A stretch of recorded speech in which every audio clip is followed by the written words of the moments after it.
ఒక ఆవు అడవిలో గడ్డి మేస్తుండగా ఒక పులిని చూసి పారిపోసాగింది.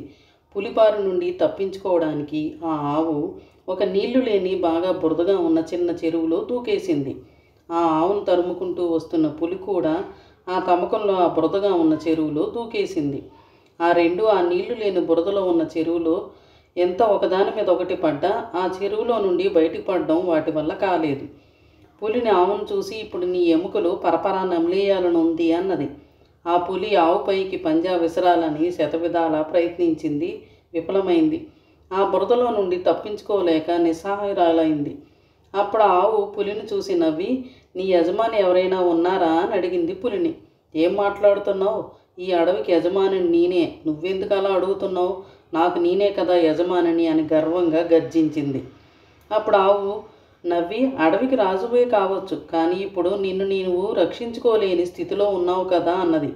పులి, నీ పరిస్థితి అంతే కదా, నువ్వు ఈ బురదలో కూరుకొని ఉన్నావు కదా, ఆకలితో చస్తావు కదా అన్నది. అప్పుడు ఆవు, నేను చావను అన్నది. ఈ అడవికి రాజైన నేనే ఈ బురదలో కూరుకొని పోయి బయటికి రాలేకపోతున్నాను. నువ్వొక సాధు జంతువువి, నిన్ను ఎవరు రక్షిస్తారు అన్నది పులి. నిజమే, నన్ను నేను రక్షించుకోలేను, కానీ నా స్వామి నన్ను రక్షిస్తాడు.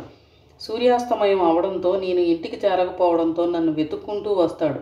నన్ను ఈ బురద నుండి పైకి లేపి నన్ను రక్షించి మా ఇంటికి నన్ను తీసుకువెళ్తాడు అని మధురంగా మెల్లగా చెప్పింది. పులి స్తబ్దురాలై దిగాలు పడిపోయింది. సూర్యాస్తమయం కాగానే ఆవు చెప్పినట్లు దాని యజమాని వచ్చి ఆవు దురావస్థను చూసి ఆ బురదలో నుండి దాన్ని పైకి తీశాడు. దానిని ఇంటికి తీసుకుపోయాడు. ఆ ఆవు యజమాని దయ పట్ల ఎంతో కృతజ్ఞత మనసులోనే చెప్పుకుంది. ఆవు దాని యజమాని పులి దురావస్థకు చింతించారు, కానీ దాని దురహంకారం వారిని దాని దగ్గరికి చేరనివ్వలేదు. మన ఆధ్యాత్మికంగా పరిశీలిస్తే ఆవు శరణాగతి చేసిన వాడికి ప్రతీక. పులి సామాన్య మానవుల్లో ఉన్న అహంకారపూరిత మనసుకు ప్రతీక.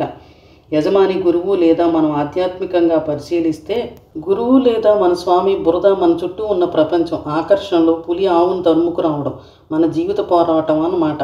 జీవిత పోరాటం అలసిపోయి ఏమీ చేతగాక నిస్సహాయ స్థితిలో ఉన్నప్పుడే దైవాన్ని ప్రార్థించడం కాక మనకు స్వామి ఒకడున్నాడని ఎల్లప్పుడూ అనుకుంటూ మనం ఆ స్వామికి శరణాగతి చేస్తే దైవమైన ఆ యజమాని జీవన సమరంలో మనం ఓడిపోతున్నప్పుడు, ఒక నిస్సహాయ పరిస్థితిలో ఉన్నప్పుడు నేనున్నాను అంటూ వచ్చి మనలను పంకిలం నుండి లేవదీసి ఆ భవబంధాల నుండి విముక్తిని ప్రసాదిస్తాడు కాదంటారా?